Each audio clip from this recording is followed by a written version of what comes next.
Hello बच्चों, राम राम सारियान है। बच्चों, हमारी आज की क्लास का टॉपिक रहेगा मल्टीपल लिक्विड्स। इसका मतलब है कि हमारे कंटेनर में अगर एक से ज़्यादा लिक्विड हो, लेट्स सपोज यहाँ पे हमने वाटर यूज किया है और यहाँ पे हमने ऑयल डाल दिया इसी कंटेनर में, तो ऑयल की डेंसिटी कम होती है तो वो एक अपनी अलग टॉप लेयर बना लेगा वाटर के ऊपर। ठीक है, तो जब मल्टीपल लिक्विड्स होंगे तब अगर हमें यहाँ पे प्रेशर देखना हो तो कितना प्रेशर लगेगा हमारी इन लेयर्स पे, वो फाइंड आउट करते हैं आज। तो हम सभी जानते हैं कि एटमॉस्फेयर कितना प्रेशर लगाएगा, एटमॉस्फेरिक प्रेशर, और वो कहाँ लगेगा, जो लेयर हमारी एटमॉस्फेयर के कांटेक्ट में है यहाँ पर लगेगा एटमॉस्फेरिक प्रेशर पी नोट। ठीक है, जहाँ पे दोनों लेयर्स आपस में मिल रही है इस पॉइंट पे हम प्रेशर मान लेते हैं कि प्रेशर है हमारा P1। ठीक है, P1 प्रेशर लग रहा है यहाँ पे, और सबसे बॉटम में प्रेशर लग रहा है P2। ठीक, बीच में कहीं पर भी निकालना हो तो हम निकाल लेंगे, उसकी कोई दिक्कत नहीं है। अभी हम इन दो पॉइंट्स पे मान लेते हैं जहाँ पे एक तो हमारी बाउंड्री है दोनों लिक्विड्स की और दूसरा सबसे बॉटम में। तो बच्चों, यहाँ अगर हम देखें, इस लेयर पे देखें तो लेयर की विड्थ कितनी है, H1।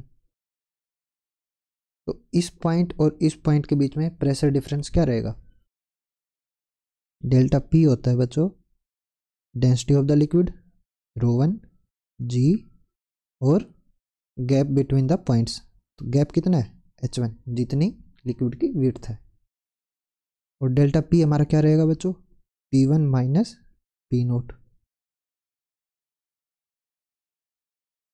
यहाँ से हमारा P1 क्या आ जाएगा, P naught plus ρ1 g H1।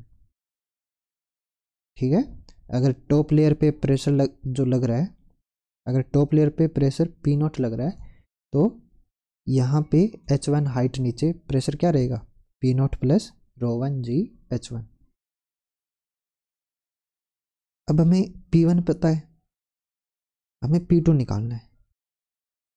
इन दोनों पॉइंट्स के बीच में गैप कितना है, H2। तो इन दोनों पॉइंट्स का प्रेशर डिफरेंस क्या रहेगा बच्चों, density of the liquid ρ2 g और gap between the points H2। तो डेल्टा P क्या बनेगा यहाँ पे, P2 माइनस P1।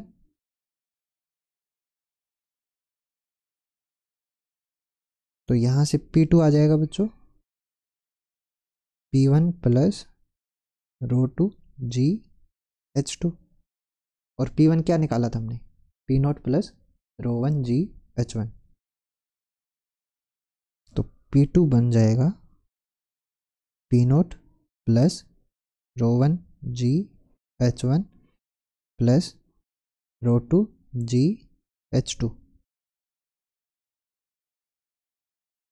ठीक है, तो क्या हो रहा था, हमारी टॉप लेयर पे एटमॉस्फेरिक प्रेशर P नोट, यहाँ पे P नोट में ρ1 g H1 ऐड हो गया। ठीक है, यहाँ से यहाँ के बीच में गैप कितना है, H1। तो प्रेशर डिफरेंस क्या बनेगा, ρ1 g H1। तो हम एटमॉस्फेरिक प्रेशर में जब ρ1 g H1 ऐड करेंगे तो हमें यहाँ का प्रेशर मिल जाएगा, और जब हम यहाँ का देख रहे हैं तो हम क्या करेंगे, इस प्रेशर में ये प्रेशर डिफरेंस भी ऐड कर देंगे, ρ2 g H2।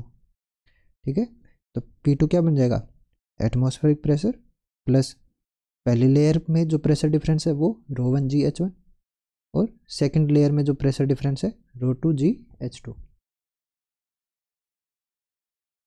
ऐसे ही अगर क्या हो, मल्टीपल लिक्विड्स हो, बहुत सारे लिक्विड हो, ये एक लिक्विड हो गया हमारा, लेट्स से ये दूसरा लिक्विड है, ये हमारा थर्ड लिक्विड है। मतलब कि ऐसे चलता जाए, अगर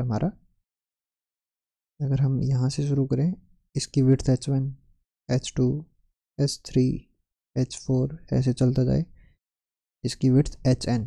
हम मान लेते हैं कि लास्ट जो है nth लेयर है, ठीक है, जिसकी विड्थ कितनी है HN। तो हमारा डेल्टा P क्या रहेगा बच्चों? डेल्टा P किस किस के बीच में? टॉप लेयर और बॉटम, ठीक है। टॉप पॉइंट और बॉटम पॉइंट के बीच का जो प्रेशर डिफरेंस है वो क्या रहेगा? ρ1 GH1 plus ρ2 GH2 plus ρ3 GH3 ऐसे ऐड होता जाएगा, सबसे लास्ट का ρn GHn। पहले लिक्विड की डेंसिटी ρ1, ρ2, ρ3 ऐसे ऐड होता जाएगा। ये कैसे है? जैसे कि अगर हमें यहाँ पर टॉप लेयर और बॉटम के बीच का प्रेशर डिफरेंस देखना हो तो डेल्टा P क्या बनेगा? P2 minus P0।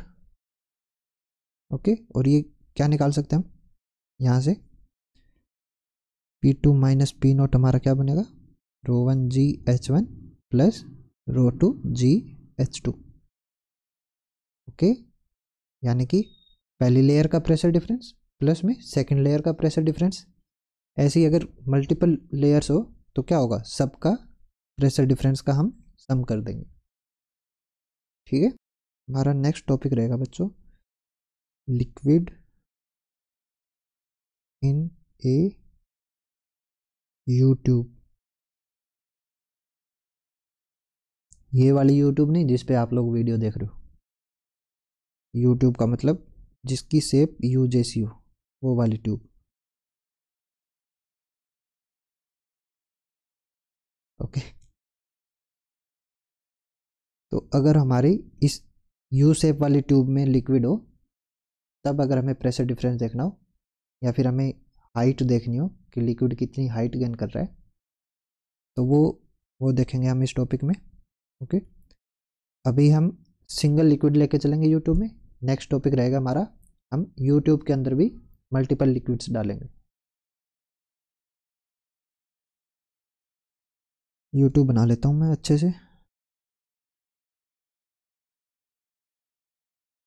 तो बच्चों यहाँ हमारी इस यूट्यूब के अंदर हमने लिक्विड फिलअप किया हुआ है।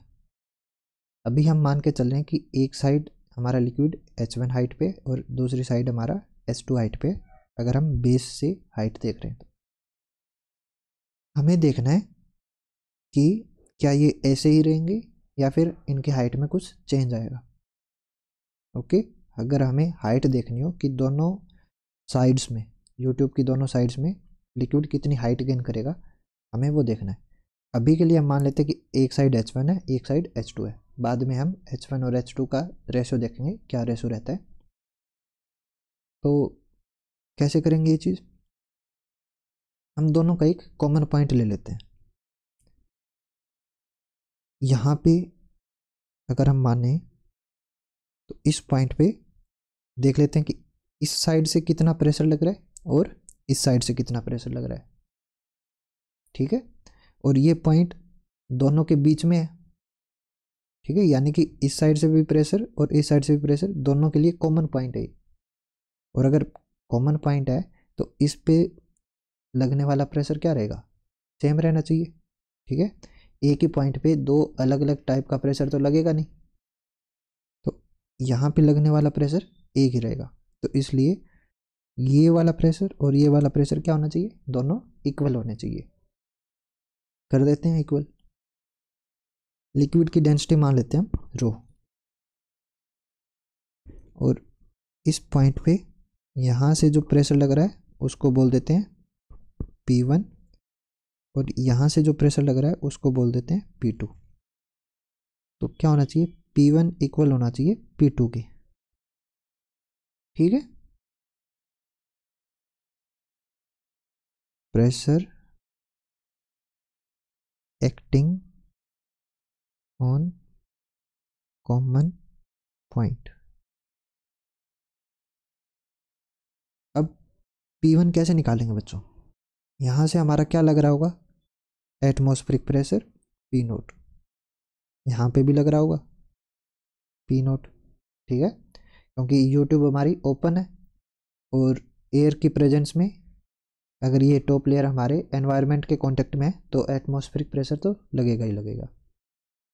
तो P1 क्या रहेगा बच्चों, इस पॉइंट और इस पॉइंट के बीच में जो प्रेशर डिफरेंस है वो प्लस में एटमॉस्फेरिक प्रेशर। इतनी सारी प्रॉब्लम सॉल्व करके आपको ये तो समझ में आ गया होगा कि अगर हमें लिक्विड में किसी भी डेप्थ पे अगर प्रेशर निकालना हो तो वो क्या रहेगा, रो जी एच, ठीक है, अगर एच हाइट नीचे आप प्रेशर देख रहे हैं तो। अब रो जी एच तो ये वाला प्रेशर देगा, यहाँ पे जो प्रेशर डिफरेंस बनेगा उसमें हमें एटमॉस्फेरिक प्रेशर भी ऐड करना होगा क्योंकि ये एक्स्ट्रा में लग रहा है ऊपर से एनवायरनमेंट की तरफ से। या फिर दूसरा तरीका क्या होता है, दूसरा तरीका होता है बच्चों प्रेशर डिफरेंस निकाल लो। प्रेशर डिफरेंस हमारा P1 माइनस पी नोट और ये क्या बनेगा, रो जी H1, ठीक है। अभी मैं इस पॉइंट और इस पॉइंट के बीच का प्रेशर डिफरेंस देख रहा हूँ, तो दोनों के बीच में गैप कितना है, H1, तो प्रेशर डिफरेंस बनेगा रो जी H1 और प्रेशर डिफरेंस है किसके बराबर, इस पॉइंट का प्रेशर माइनस इस पॉइंट का प्रेशर, और यहाँ पे लगने वाला प्रेशर क्या है, पी नोट, तो P1 माइनस पी नोट क्या आएगा, रो जी H1। यहाँ से P1 क्या आएगा, पी नोट प्लस रो जी H1, ठीक है। अगर गलती नहीं करना चाहते हो तो फिर इस मेथड से सोल्व किया करो, ठीक है। जहाँ पे भी हमें प्रेशर देखना हो वहाँ का पॉइंट और जो एटमॉस्फेयर के कांटेक्ट में है वहाँ के पॉइंट का प्रेशर, इनका डिफरेंस क्या बनेगा, डेल्टा पी। और प्रेशर डिफरेंस होता है बच्चों density of the liquid into acceleration due to gravity और difference between the points rho ji H1। यहाँ से हमें ये प्रेशर मिल जाएगा, पी नोट को दूसरी साइड ले जाएंगे, ओके। तो इसी तरीके से हमारा P2 क्या आएगा, P naught plus rho g H2, ठीक है। एटमॉस्फेरिक प्रेशर तो लग ही रहा है और इन दोनों पॉइंट्स के बीच में प्रेशर डिफरेंस कितना है, रो जी H2। एक बात और है बच्चों कि हम H2 जो मेजर करते हैं या H1 जो मेजर करते हैं वो हम ऐसे करते हैं डायरेक्ट, ठीक है, इन्हें स्ट्रेट लाइन हम मेजर करेंगे, जबकि लिक्विड हमारा ऐसे है तो ये लेंथ तो ज़्यादा होगी H2 से, होगी H2 ये और लिक्विड हमारा ऐसे है, तो ऑब्वियस है कि ये लाइन ज़्यादा बड़ी है, तो जो प्रेशर डिफरेंस होगा रो जी H1 या रो जी H2 वो हम इस लेंथ के कोरिस्पॉन्डिंग नहीं लेंगे, ठीक है। प्रेशर हमेशा डायरेक्ट डिफरेंस पे डिपेंड करता है कि इन दो पॉइंट्स के बीच में डिफरेंस कितना है। वैसे भी यहाँ पे जो प्रेशर होगा वो इस पॉइंट पे भी उतना ही प्रेशर रहेगा, ठीक है। तो हम ये डायरेक्ट गैप लेंगे कि इस पॉइंट पे और इस पॉइंट के लेवल पे कितना डिफरेंस है हाइट का। यहाँ तक समझ में आ गया हो तो बच्चों अब क्या करना है, हमें P1 और P2 को इक्वल कर देना है। तो जब P1 इक्वल टू P2 करेंगे तो क्या बनेगा, P naught plus rho ji H1 equals to P naught plus rho g H2।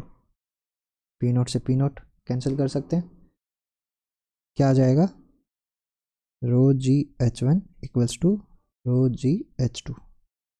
रो जी से रो जी कट कर सकते हैं, क्या बनेगा, ठीक है, यानी कि H1 जो हाइट हमारी वो H2 हाइट के बराबर रहेगी।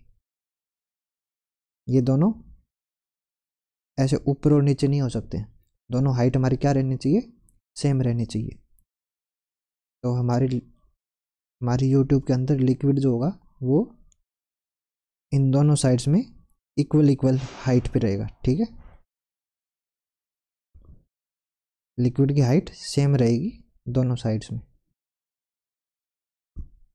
यहाँ से ये थोड़ा सा नीचे आएगा और यहाँ से ये थोड़ा सा ऊपर आएगा। जब दोनों का लेवल सेम हो जाएगा वहाँ पे रुक जाएगा लिक्विड। ओके। और एक बात और है बच्चों कि ये जो हाइट ऑफ द लिक्विड है जो दोनों साइड्स में सेम रहेगी वो इसकी शेप पे डिपेंड नहीं करती है। हमारी यूट्यूब चाहे किसी भी शेप की हो, उसकी दोनों साइड्स में हमारा लिक्विड सेम हाइट अटेन करेगा। तो जैसे कि हमारे पास ये अलग अलग शेप की यूट्यूब्स हैं, इन यूट्यूब्स के अंदर जो लिक्विड होगा दोनों साइड्स में सेम हाइट अटेन करेगा।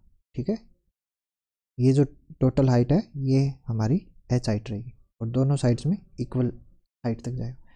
अगर हम यूट्यूब की शेप बदल दें तब भी इसकी दोनों साइड्स में हमारा लिक्विड जो है वो सेम हाइट पर रहेगा। एक साइड हमारी नैरो है और एक साइड हमारी वाइड है, फिर भी दोनों साइड्स में लिक्विड जो है वो हाइट सेम ही अटेन करेगा। ठीक है, क्योंकि अगर हम इन दोनों साइड्स की वजह से यहाँ कहीं पर प्रेशर देखेंगे तो ये लगने वाला प्रेशर क्या रहना चाहिए, सेम रहना चाहिए, इधर से भी और इधर से भी।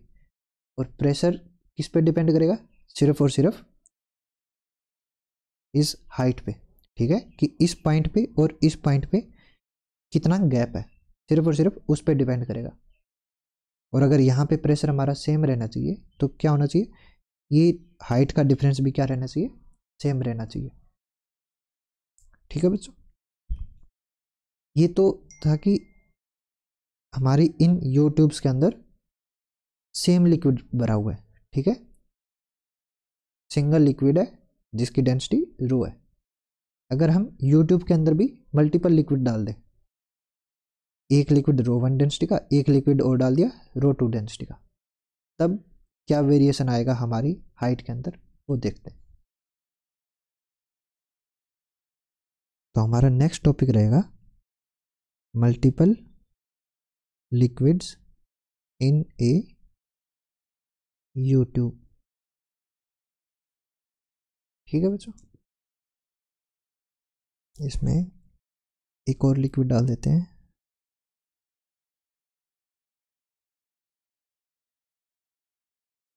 तो यहाँ पे बच्चों हमारी इस यूट्यूब के अंदर एक हमने ये वाला लिक्विड लिया है, इसकी डेंसिटी हम बोल देते हैं रो 1।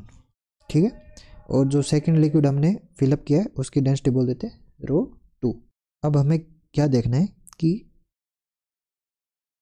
इस यूट्यूब के दोनों साइड्स में लिक्विड की जो हाइट रहेगी वो कैसी रहेगी। इनिशियली अगर सेम ही लिक्विड होता तो दोनों साइड सेम हाइट अटेन करता। अब दो टाइप का लिक्विड है हमारा, तो हाइट में क्या रहेगा, हल्का फुल्का वेरिएशन रहेगा। हमें देखना है कि एक साइड इतनी हाइट जा रहा है और दूसरी साइड इतनी हाइट जा रहा है। ओके, कैसे देखेंगे, ये हमारा बेस है।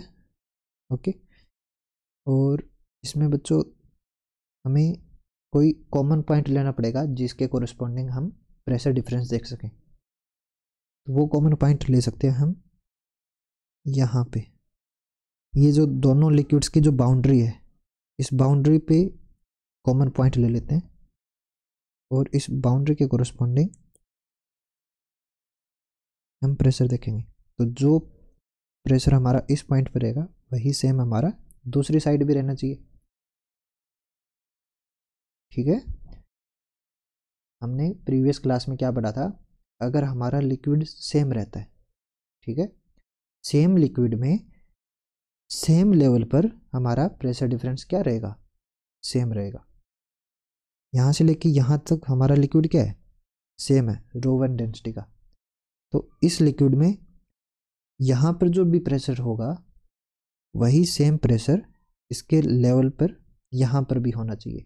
ठीक है, तो इस पॉइंट का प्रेशर और इस पॉइंट का प्रेशर हमारा सेम रहना चाहिए। ये बात तो ठीक है। तो हम मान लेते हैं कि यहाँ पर प्रेशर डिफरेंस जो आएगा वो H1 हाइट की वजह से आएगा। और यहाँ पर जो प्रेशर डिफरेंस आएगा वो H2 हाइट की वजह से आएगा। और दोनों साइड्स एटमॉस्फेयर के कांटेक्ट में, तो एटमॉस्फेरिक प्रेशर लगेगा P0। ओके, यहाँ पर मैं प्रेशर बोल देता हूँ P1 बच्चों, और यहाँ का प्रेशर भी क्या रहना चाहिए P1, लेकिन अभी मैं इसको P2 बोल देता हूँ और हमारा P1 रहना चाहिए P2 के बराबर। Okay, both are at same level in a same liquid. ठीक है, अगर लिक्विड चेंज हो जाता तो फिर हम नहीं बोल सकते थे कि P1 हमारा P2 के बराबर है। अभी हमारा एक ही लिक्विड है और उसी लिक्विड में दोनों पॉइंट्स हमारे सेम लेवल पे, तो दोनों का प्रेशर क्या रहेगा, सेम रहना चाहिए। P1 कैसे निकालेंगे बच्चों, तो ये टॉप पॉइंट और ये बॉटम पॉइंट हमारा, ठीक है, इसके बीच का जो प्रेशर डिफरेंस होगा वो क्या रहेगा, प्रेशर डिफरेंस रहेगा P1 माइनस P0, और किसके बराबर होना चाहिए, डेंसिटी ऑफ द लिक्विड। यहाँ पर लिक्विड क्या है, ये डेंसिटी कितनी है, ρ2 G, और गैप कितना है H1। ओके, H1 नहीं लो, इसको H2 ही ले लो, कंफ्यूजन रहेगी नहीं तो बाद में। H2 और इस हाइट को बोल देते हैं H1। ओके, तो यहाँ से हमारा P1 आ जाएगा बच्चों P0 plus ρ2 G H2। Okay, ऐसे ही हम P2 निकाल लेंगे। P2 के लिए हमारा pressure difference P2 minus P0 और किसके बराबर रहना चाहिए, density of the liquid ρ1 G, gap between the points H1। तो यहाँ से P2 आ जाएगा P0 प्लस ρ1 G H1। अब हमारा P1 और P2 इक्वल होना चाहिए,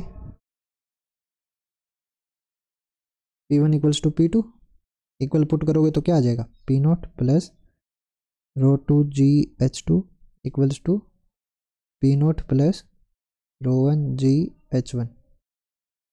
P0 से P0 कैंसिल हो जाएगा, क्या बचेगा, ρ2 G H2 equals to ρ1 G H1। G से G कैंसिल कर सकते हैं, हमारा आ जाएगा बच्चों ρ2 H2 इक्वल्स टू ρ1 H1।